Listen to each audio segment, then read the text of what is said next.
Hey guys welcome back to my channel Bansal biology. आज मेरे साथ हैं एलिना, जिन्होंने इस बार आईआईटी जैम का एग्जाम बहुत अच्छे रैंक के साथ क्लियर किया है एआईआर 63 थीम की। उसी के साथ साथ इनका आईएएससी में एडमिशन हुआ है एमएससी में। तो आज ये हमारे साथ सारी जर्नी अपनी शेयर करने वाली हैं। So first of all Elina, welcome to Bansal biology. Thank you ma'am, thank you so much. So Elina, आप अपने बारे में बताना चाहेंगे कि कहाँ से आप बिलोंग करते हैं, किस तरीके से रहा आपका आईआईटी जैम का सफर, और आपने कहाँ से अपनी बीएससी आप परस्यू कर रहे हैं?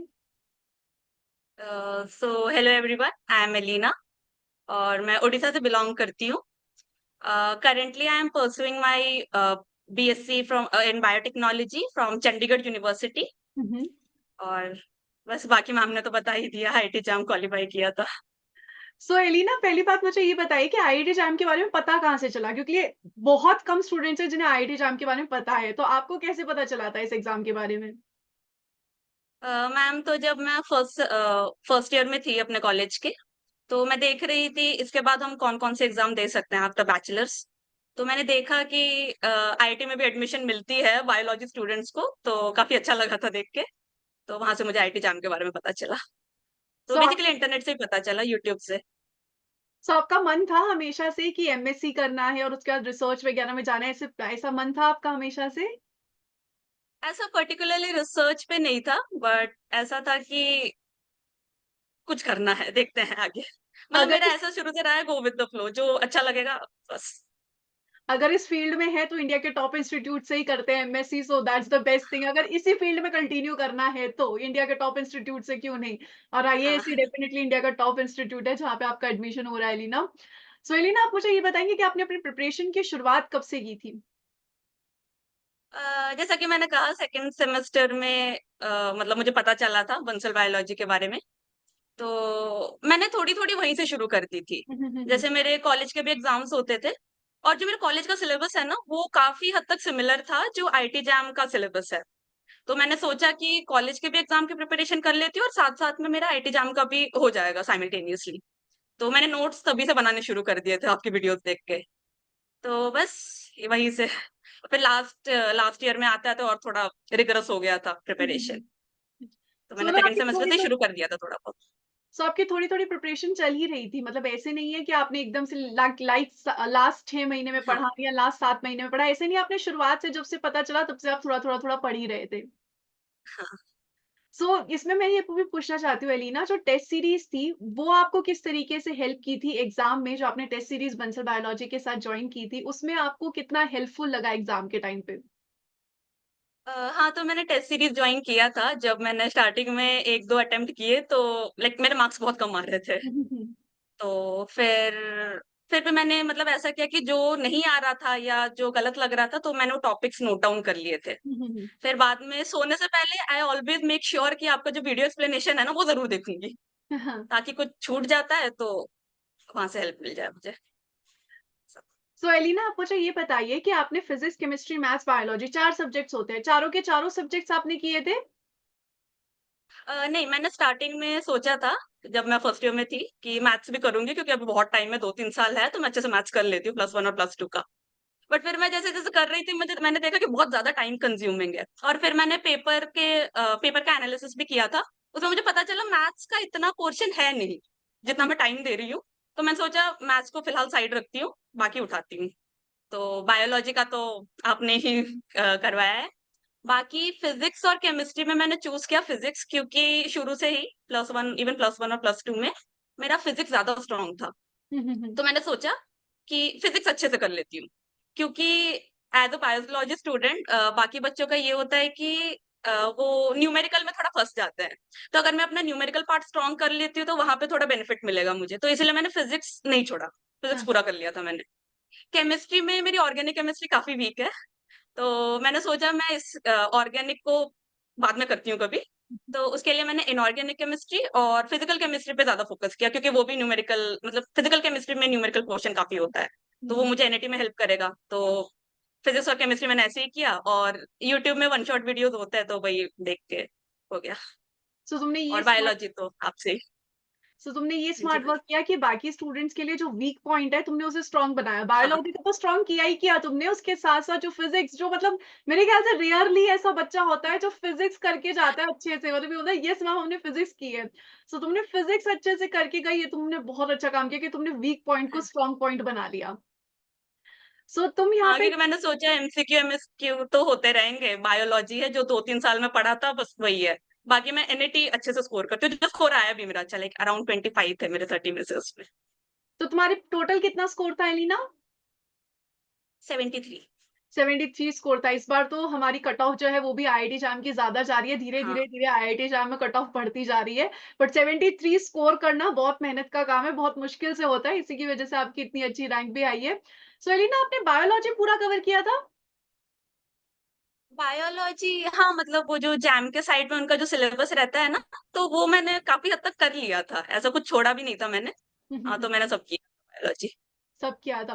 सो ये मुझे बताइए कि आपका आईआईटी जैम के बाद आईआईएससी का जो सफ़र था, उसमें आपने किस तरीके से आपके इंटरव्यू हुए थे? किस तरीके के इंटरव्यू हुए थे आपके? कितने लोग बैठे थे आपके पैनल में? वो कैसा रहा था आपका? हाँ, तो जैसे आईआईटी जैम का एग्ज़ाम जब हो जाता है, तो आईआईएससी अपने साइट में अपना एप्लीकेशन फॉर्म रिलीज़ करते हैं, तो वो भरना होता है। वो जैसे एग्ज़ाम हमारा इस बार 11 फ़ेब में हुआ था और आई गेस उन्होंने last week of the month में रिलीज़ कर दिया था अपना फॉर्म, तो मैंने भरा था। और उसमें ना जैसे आईआईएससी 2 कोर्स ऑफ़र करता है हम स्टूडेंट्स के लिए। एक है इंटीग्रेटेड और एक एमएससी। इंटीग्रेटेड का भी भरा है मैंने, तो वो है भी इंटरव्यू 20 तारीख को। और जो एमएससी के लिए है तो हाँ, वो फॉर्म भरना होता है और वो ना स्ट्रीम स्ट्रीम प्रेफ़रेंस पूछते हैं। जी, मतलब वो बिल्कुल। 5 ऑप्शन देते हैं, हाँ। उसमें से आपको 3 चूज़ करना होता है। तो मैंने चूज़ किया था सेल एंड डेवलपमेंटल बायोलॉजी और सेकंड में मैंने डाला था बायोकेमिस्ट्री एंड बायोफिज़िक्स और थर्ड में मैंने डाला था इकोलॉजी एंड इवोल्यूशन। तो वो उसके बेसिस पे क्वेश्चन पूछते हैं। फिर वो शॉर्टलिस्ट करते हैं कैंडिडेट, तो हर साल शायद थोड़ा वेरी करता है। जैसे लास्ट ईयर आई गेस अ 70 या 100 था कुछ। 70 इस बार 100 60 गया था जनरल का और बाकी कैटेगरी वाइज़ वो अपने हिसाब से बताते हैं। तो फिर इंटरव्यू जब हुआ, तो पहले तो मैं बहुत ज़्यादा नर्वस थी। मुझे लगा नहीं था हो जाएगा, हुँ, हुँ, बट बाय गॉड ग्रेस हो गया। तो हाँ, तो जब मैं गई थी इंटरव्यू देने तो वहाँ पे मैंने देखा 4 प्रोफ़ेसर्स बैठे हैं। हुँ, तो हुँ, उन्होंने 1 बाय 1 क्वेश्चन किया। तो मुझसे 3 प्रोफ़ेसर्स ने पूछा था, चौथे ने पूछा नहीं। तो फर्स्ट प्रोफ़ेसर ने पहले तो मुझसे पूछा कि आप कौन-सा सब्जेक्ट आपका स्ट्रॉन्ग है? हुँ, हुँ, तो मैंने कहा सेल बायोलॉजी और बायोकेमिस्ट्री। तो उन्होंने फिर मुझसे पूछा कि आप कौन-सा टॉपिक मतलब पढ़ के आए हो? मैंने कहा सेल सिग्नलिंग। आप पे पूरी प्लेलिस्ट अवेलेबल है ना, तो मैं वो पूरा पढ़ हाँ, डाली थी अच्छे से। हुँ, तो हुँ, उन्होंने फिर मुझसे पूछा सेल सिग्नलिंग में कौन-सा? मैंने कहा वही जीपीसीआर अपना। तो जीपीसीआर से उन्होंने मुझसे पूछा पूरा वो कैंप वाला हुँ, कैसे बनता है वो, फिर आगे जैसे आगे जाके क्या-क्या करता है, तो वो सारा बताया मैंने। हुँ, हुँ, फिर उन्होंने मुझसे पूछा कि जैसे लास्ट में वो जो ट्रांसक्रिप्शन होती है ना, हुँ, हुँ, हुँ, ट्रांसक्रिप्शन फैक्टर से बाइंड करके, तो फिर वो कैसे होता है? तो मैं थोड़ा उसमें अटक गई थी, फिर उन्होंने हिंट हेल्प करते हैं वो, हिंट देते हैं। तो उन्होंने मुझे बोला हिस्टोन के बारे में पढ़ा है? तो फिर मैंने वो एसिटाइलेशन और डीएसिटाइलेशन वाला बता दिया। हुँ, तो हुँ, ये हुआ था। उसके बाद दूसरे प्रोफ़ेसर ने मुझसे बायोकेमिस्ट्री पूछी थी। हुँ, हुँ, उन्होंने मुझसे ग्लाइकोलिसिस का फर्स्ट स्टेप पूछा, मैंने बता दिया और उन्होंने पूछा कैसे होता है? तो मैंने वो पूरा फॉस्फोराइलेशन, एटीपी, 2 एडीपी वो सारा बता दिया, एक्सोकाइनेज़ वाला बता के। और फिर उन्होंने मुझसे फैटी एसिड मेटाबॉलिज़्म पे पूछा हुँ, हुँ, और हुँ, फिर पूछा जो एसाइल कोए बनता है वो माइटोकॉन्ड्रिया के मेम्ब्रेन से पास कर पाता है कि नहीं? तो मैंने बताया आउटर मेम्ब्रेन क्रॉस हो जाता है बट इनर मेम्ब्रेन नहीं हो पाता। हुँ, तो फिर उन्होंने पूछा कैसे होता है? मैंने कहा कार्नेट इन शटल। फिर वो उतने में शायद सैटिस्फाई हो गए। फिर थर्ड प्रोफ़ेसर ने मुझसे बोला कि आप क्या प्रिपेयर करके आए हो? अच्छे से बताओ। हुँ, हुँ, मैंने कहा आपका दूसरा प्लेलिस्ट उठाया मैंने प्रोटीन टारगेटिंग वाला। मैंने कहा मैं ये पढ़ के आई हूँ। तो उन्होंने बोला कि मुझे इतना आइडिया नहीं है इस टॉपिक के बारे में, तो आप मुझे प्रोटीन के बारे में बता दो। अच्छा, तो मैंने प्रोटीन का पूरा बता दिया, उनका जो हुँ, लेवल ऑफ स्ट्रक्चर्स होते हैं, प्राइमरी, सेकेंडरी वगैरह-वगैरह सब बता दिया, पेप्टाइड बॉन्ड सब बता दिया। जो-जो प्रोटीन के बारे में पता था सब बता दिया मैंने। हुँ, हुँ, हुँ, फिर उन्होंने मुझसे पूछा कि अमाइनो एसिड कितने तरह के होते हैं? मैंने कहा 20 होते हैं। और फिर वो रामचंद्रन प्लॉट पे पूछा था उन्होंने, 5 बॉन्ड, 5 बॉन्ड ये भी बस आप ही की वीडियो देखी थी मैंने, तो वही बता दिया जो-जो आपने बताया था। और आई गेस हाँ, और एक पूछा था कि कौन-सा amino acid restricted rotation show करता है, तो वो भी बता दिया प्रोलीन। तो डेफिनिटली। ऐसे-ऐसे करके पूछा था। आई गेस मोटा-मोटी यही पूछा था। सो तो ज़्यादातर 15 टू 20 मिनट्स के अराउंड चला था। ज़्यादातर जो आपके क्वेश्चन्स थे वो थियरी के ऊपर ही थे, जैसे कि बहुत ज़्यादा ऐसे टेक्निकल क्वेश्चन्स नहीं पूछे थे, टेक्निक से नहीं पूछे, बहुत थियरी के ऊपर आपके थे। सो हाँ जी, मैम। आपका ये बेनिफिट हो गया कि जो भी चीज़ें आपने बहुत अच्छे से पढ़ी थी, उन्हीं से ही क्वेश्चन्स आए, उन्हीं से ही क्वेश्चन पूछे गए, ये आपके लिए बहुत स्ट्रॉन्ग पॉइंट रह गया और आपको बहुत फ़ायदा हो गया इसका। तो एलिना, इसके यस बाद मैम। ये बताइए कि आपने जब प्रिपरेशन कर रहे थे, तो स्टैंडर्ड बुक्स भी रेफर किया था आपने बायोलॉजी के लिए? नहीं, मैंने स्टैंडर्ड बुक्स रेफर नहीं किया था, बस पाथफाइंडर की बुक थी मेरे पास, तो हुँ, जो मुझे थोड़ा बहुत मिसिंग लगता था उसमें से देख लेती थी। और हाँ, मैंने बायोलॉजी के लिए ना प्लस 1 और प्लस 2 की एनसीईआरटी पढ़ी थी। अच्छा। सो उसका कोई बेनिफिट लगा आपको एग्ज़ाम में कि +1 और +2 की एनसीईआरटी पढ़ के आपको कुछ बेनिफिट हुआ? हाँ, हाँ, एमएसक्यू में एक आया था एनाटॉमी ऑफ फ्लावरिंग प्लांट्स है ना? अच्छा, अच्छा। हाँ, आई मीन हाँ। एनाटॉमी ऑफ प्लांट्स, तो उसमें से क्वेश्चन आया था, तो बेनिफिशियल तो था। सो आपने क्या इसको एनसीईआरटी को आराम-आराम से आप अपने 2 साल के प्रिपरेशन के टाइम पे आराम-आराम से पढ़ते रहे? मतलब स्टूडेंट्स मुझसे जनरली पूछते हैं कि मैम एनसीईआरटी कैसे पढ़ें? क्योंकि उनका भी ये होता है कि बेसिक्स क्लियर करने हैं, वैसे तो क्लास में हो जाते हैं क्लियर, लेकिन फिर भी अगर और अच्छे हाँ, से करने हैं तो एनसीईआरटी किस तरीके से पढ़ें? कितने दिन लगाएँ? तो आपने कैसे किया था, एलिना? एनसीईआरटी मतलब मैं ना ऐसे एकदम से लेके नहीं बैठी थी, शुरू से ही मैं थोड़ा-थोड़ा पढ़ती थी। अच्छा। जैसे जो चैप्टर्स मुझे ईज़ी लगते थे पर्सनली, तो मैं उस पे उतना ध्यान नहीं देती थी। जैसे एनिमल किंगडम हो गया, वो मुझे बहुत अच्छे से याद था, 11th से याद है मुझे वो। हुँ, तो हुँ। उसपे मैंने इतना ध्यान नहीं दिया था। बाकी मैंने प्रीवियस पेपर जब एनालाइज़ किए थे, तो मैंने देखा था ह्यूमन फिजियो इन सब से पूछते हैं, तो वो मैंने लास्ट के लिए बचा के रखा था। ये यूनिट है, मैं 2-3 दिन में पूरा कवर कर लेती, तो मैं यूनिट वाइज़ चलती थी, अच्छा। कि इस हफ्ते में ये पूरा करूँगी। ओके। और इसमें आप एलिना ये बता सकते हैं कि आपका जो कॉलेज का सिलेबस था, वो भी आपके आईआईटी जैम से कुछ मिलता है क्या? उसने भी कुछ हेल्प किया आपको? हाँ, काफ़ी मिलता है। जैसे कि मैंने बताया मैं बीएससी बायोटेक्नोलॉजी कर रही हूँ और आईआईटी जैम भी बायोटेक का ही मतलब एग्ज़ाम है। तो डेफिनिटली। काफ़ी सिमिलर था, काफ़ी तो काफ़ी सिमिलर है फ़ायदा दोनों हुआ का था। सिलेबस। हाँ, मतलब और मेरे पास आप नोट्स अभी तक पड़े हैं 2nd, 3rd सेमेस्टर के। अच्छा, तो वो आपने इनडायरेक्टली आपको दोनों जगह ही हेल्प मिल गई, आपके सेमेस्टर में भी हेल्प मिल गई होगी और आपको यहाँ पे आईआईटी जैम में भी हेल्प मिल गई है।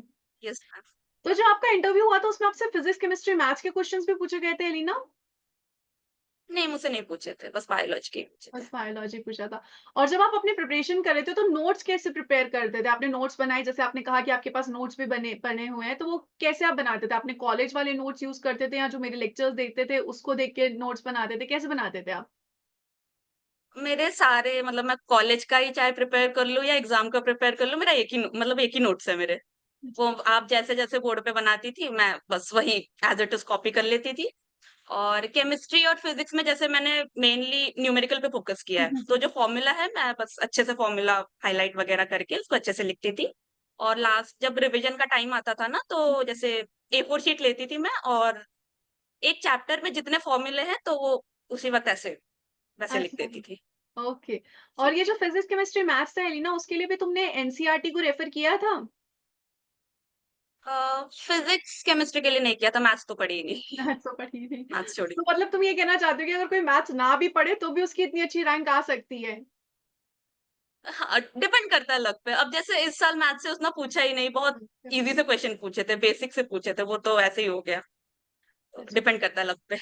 तो हम ये भी कह सकते हैं कि तुम्हारी मैथ्स एटलीस्ट बेसिक तो अच्छे हैं, क्योंकि तुम बेसिक्स भी कर हाँ, पाए। ऐसे हर स्टूडेंट नहीं कर पाएगा कि बेसिक भी पूछे, तो हर स्टूडेंट नहीं कर पाता, क्योंकि किसी-किसी का होता है उसने 10th क्लास में ही पढ़ी थी, फिर उसने उस टाइम भी इतने ध्यान से नहीं पढ़ी तो वो नहीं पढ़ पाया, ऐसे हो सकता है।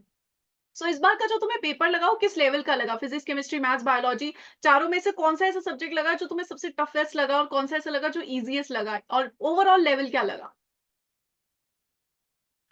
सच बताऊँ तो टफ पूछा जाए तो मैथ्स ही बोलूँगी क्योंकि उसमें से आई गेस 5 या 6 क्वेश्चन्स पूछे थे, मैं बस 2 ही अटेम्प्ट कर पाई थी। अच्छा। हाँ, तो हाँ। ऑब्वियसली वही टफ लगा मुझे।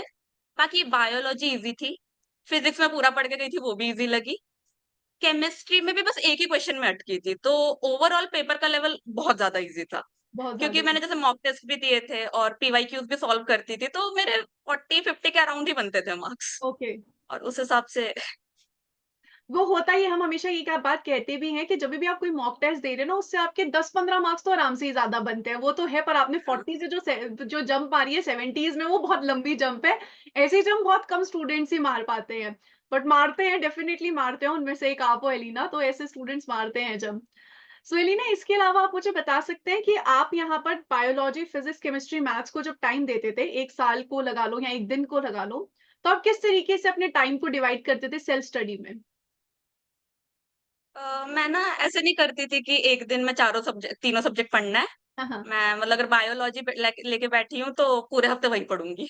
अच्छा। और बीच-बीच में मन करता है तो फिज़िक्स का एक चैप्टर कर लेती थी, कभी-कभी केमिस्ट्री का एक चैप्टर कर लेती थी, ऐसे। और सबसे बड़ी दिक्कत ये होती है कि आप कॉलेज गोइंग हो, कॉलेज गोइंग के साथ-साथ आपने आईआईटी एग्ज़ाम की प्रिपरेशन को कैसे मेंटेन रखा, कैसे आपने कोप अप किया? ये स्टूडेंट्स को बहुत दिक्कत होती है कि मैम हम कॉलेज जाते हैं, थक जाते हैं, इसके बाद आईआईटी एग्ज़ाम की प्रिपरेशन कैसे करें? तो वो आपने कैसे की? तो मैं कॉलेज में भी रेगुलर रही हूँ, हुँ, हुँ, हुँ। तो जैसे अगर बीच में कोई प्रोफ़ेसर अगर नहीं आता क्लास में, तो कोई सब्स्टिट्यूशन में आता, तो मैं उससे बोल के लाइब्रेरी आ जाती थी। अच्छा। तो मैं लाइब्रेरी में ही पढ़ा करती थी। तो स्टार्टिंग में तो मैंने ऐसे ही किया है। इवन लंच ब्रेक में भी थोड़ा बहुत टाइम मिल जाता है, तो मैं कभी-कभी लाइब्रेरी बैठ के पढ़ने लग जाती थी। हुँ। फिर जब फाइनल ईयर में जब आईआईटी जैम का टाइम था, तो 1-2 हफ्ते पहले से मैंने मतलब प्रोफ़ेसर से बात कर ली थी, तो वो भी बहुत कोऑपरेटिव है। तो उन्होंने मेरी मतलब सुनी भी थी और वो मुझे अटेंडेंस दे दिया करते थे, तो मैं तो घर पे ही थी। तो लास्ट के 2 हफ्तों में मैंने रूम में ही बैठ के पढ़ाई की सारी। ओके, सो तुमने जो और गैप्स होते थे उसका बहुत फ़ायदा उठाया। जी, बोलिए अलीना। हुँ, हुँ। हाँ, और जैसे अगर मुझे कोई लेक्चर बोरिंग लगता है क्लास में, तो मैं लास्ट बेंच में बैठ के जैसे पीवाईक्यू सॉल्व करना है, सीवीटी का या गैटवी का कोई भी, तो मैं वो पीछे बैठ के सॉल्व कर लेती, तो उसमें थोड़ा टाइम यूटिलाइज़ हो जाता था। सो भाई तुमने बड़ी चालाकी से अपना रूटीन बनाए जो गैप्स है इनको यूज करना बहुत इंपॉर्टेंट होता है ये जो गैप्स आप यूज कर रहे हो और इसी में तुमने क्वेश्चन प्रैक्टिस की बात की एलिना तो मैं क्वेश्चन प्रैक्टिस पूछना चाहती हूँ कि आप क्वेश्चन प्रैक्टिस किस तरीके से करते थे प्रीवियस ईयर क्वेश्चंस आपने सिर्फ आईआईटी जैम के तो नहीं किए जैसा अभी आपने कहा तो किस किस के किए और कैसे क्वेश्चन प्रैक्टिस किया आपने मैंने आईटी जैम का तो किया ही था, उसके साथ-साथ मैंने गैटवी का किया, फिर सीयूटी का किया, तो सारा मतलब हो गया था, ये सारा हो गया था, तो मुझे इसलिए कम लगे, इसलिए फिर मैंने आपका टेस्ट सीरीज़ जॉइन किया, कि और अच्छा क्वेश्चन्स मिलेंगे। तो सो एलिना जो स्टूडेंट्स अभी अपनी प्रिपरेशन की शुरुआत कर रहे हैं उनको आप क्या गाइडेंस देना चाहेंगे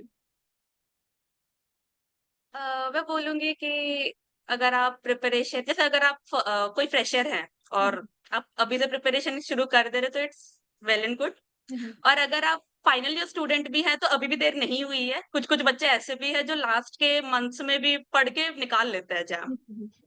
तो देर नहीं हुई है, बस 2 चीज़ों की ज़रूरत है, एक है डेडिकेशन और एक है कंसिस्टेंसी। तो ये होने से फिर हो जाएगा। तो कंसिस्टेंसी पे मैं आपसे एक बात पूछती हूँ कि देखिए आप तो लंबे समय तक तैयारी कर रहे थे, तो कंसिस्टेंसी कैसे मेंटेन की? मतलब स्टूडेंट्स का होता है 1 हफ्ते पढ़ लिया, यार अब नहीं पढ़ना यार, बहुत हो गया, मन नहीं कर रहा, सिलेक्शन होगा क्या नहीं होगा? ऐसे ऐसे वाले थॉट्स हर बच्चे के दिमाग में आते हैं, कि पता नहीं सिलेक्शन होगा या नहीं होगा, शायद आपको भी आते होंगे, क्योंकि 1-2 साल लंबा समय होता है। तो इन सब चीज़ों में कैसे कोप अप करते थे? अगर 1 दिन ब्रेक ले लिया, तो अगले दिन फिर कैसे खुद को मोटिवेट करते थे कि हाँ भाई पढ़ना है?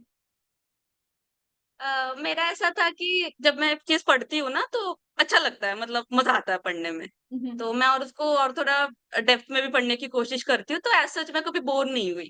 या तो कभी-कभी अगर ऐसे एग्ज़ॉस्ट हो भी जाती हूँ पढ़ाई करने से या कॉलेज वाले फिर उस वो कसर पूरा कर देते हैं अपना एग्ज़ाम्स रख के, तो उसके लिए पढ़ना ही पड़ता था। तो ऐसे कभी ना ब्रेक भी नहीं आया है, तो मैं रोज़ एटलीस्ट 1 घंटा तो पढ़ती हूँ, अच्छा। पढ़ती थी जब ये है। अब आईआईएससी में जाके पढ़ोगे वो अलग बात है। अब आईआईएससी में जाके आपको प्रोफ़ेसर्स पढ़ाएँगे बट ये अच्छी बात है लीना कि देखो कॉलेज और ये मेंटेन इसी तरीके से करते हैं क्योंकि आप ये देखो कि आपका कहाँ सिलेबस मैच कर रहा है। उन टॉपिक्स में तो एटलीस्ट आप कॉलेज के साथ-साथ चलो तो ये बहुत हेल्प कर जाता है आपको सीएसआर के प्रिपरेशन में डेफिनिटली। सो एलिना इसके अलावा आप 3 ऐसे पॉइंट्स बताना चाहेंगे जिन्होंने आपको आईआईटी जैम में क्लियर करने में बहुत ज़्यादा हेल्प की और 3 ऐसे पॉइंट्स जो आपको लगता है कि आप अगर बेटर कर लेते तो शायद और बेटर हो जाता है, इसलिए हमेशा ह्यूमन है, हमें लगता है कि और बेटर हो सकता था। तो ऐसे 3-3 पॉइंट्स बताइए। हाँ, तो जिन चीज़ों ने मुझे हेल्प करने की कोशिश की है वो है पहले तो आप मतलब जैसे ना बायोलॉजी बहुत ज़्यादा वास्ट सिलेबस है। हुँ, हुँ, हुँ, अगर मैं खुद से उसको एनालाइज़ करके पेपर फिर करने लग जाती तो फिर हो जाता, 3 साल ऐसे ही निकल जाते।